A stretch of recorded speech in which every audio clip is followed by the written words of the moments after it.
Dementia Researcher with a blog and a rating.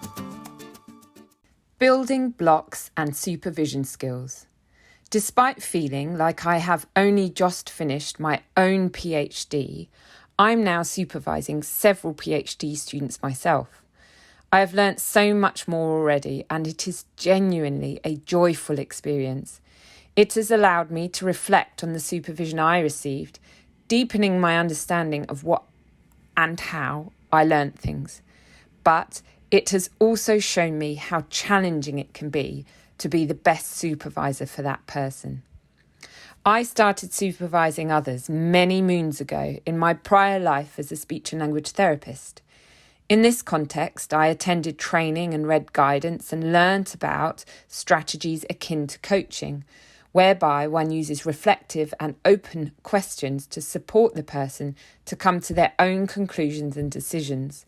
This approach comes with an empathic, open listening style that allows the supervisees to bring their own feelings and frustrations to the session and helps them unpack how to cope as well as how to problem solve clinically. It is a supportive model, providing a sense of safety and support whereby clinicians can test out theories and thoughts and ideas to inform their practice. In general, this approach to supervision veers away from didactic teaching processes. It can, however, result in a kind of maternalistic feeling and can prevent people from progressing independently. This is a feeling, and explicitly encouraging independence is something I have developed as a supervisory skill over many more years. As a PhD student, I started supervising master's projects, initially jointly with my supervisor and then more independently or in collaboration with other early career researchers. The benefit of this joint supervision was vast.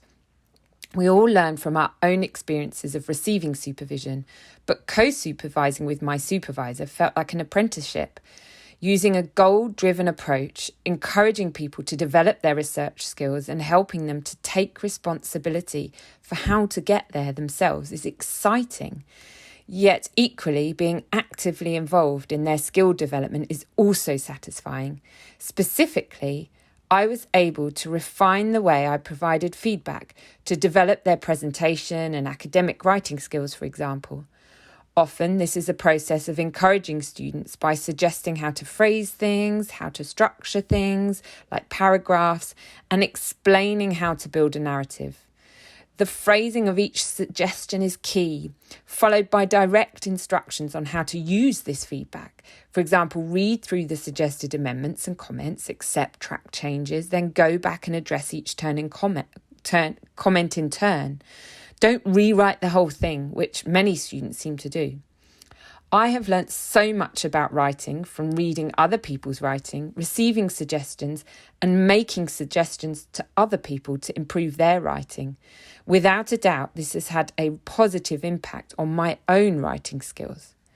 Now, having graduated from my own PhD, I have now been able to supervise PhD students myself. Firstly, as a second supervisor, and secondly, in a more leading role. Applying for a fellowship, which included money for a PhD student, both fees and a wage, was a revelation. I was able to advertise for the position, and I interviewed 6 potential students. I felt an incredible amount of responsibility for this person, but they are also an asset to my team. They're working on my fellowship, but they're bringing their own perspectives and drives to explore data. I've applied for 2 further pots of funding for PhD students, and I anticipate finding out if I've secured that money in the next month or so. Applying for this type of money has enabled me as a supervisor to provide for students with an income and tuition fees. I want to support people who would ordinarily not be able to afford to do a PhD, for example. I want to build a team of researchers and pay forward all the things I've learned and found so interesting and exciting. But supervisees, both master's students and PhD students, don't really just fall into your lap. You have to go and find them. You have to invest in them and nurture those relationships. I've learnt to link in with colleagues and make suggestions about working together on small projects to supervise master's students.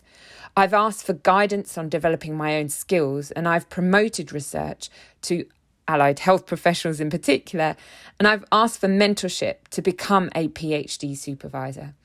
Consequently, I've applied for this money and asked for more help from experienced colleagues in doing so. I've also nurtured relationships, supporting people to apply for pre-doctoral funding to do Masters of Research, and that's consequently resulted in supporting them to apply for funding to do PhDs, also with me. It feels like I'm growing something bigger, with more power than just me, to help people with dementia and their family members have better conversations. Thank you for listening. Join the Dementia Research bloggers and share your own views.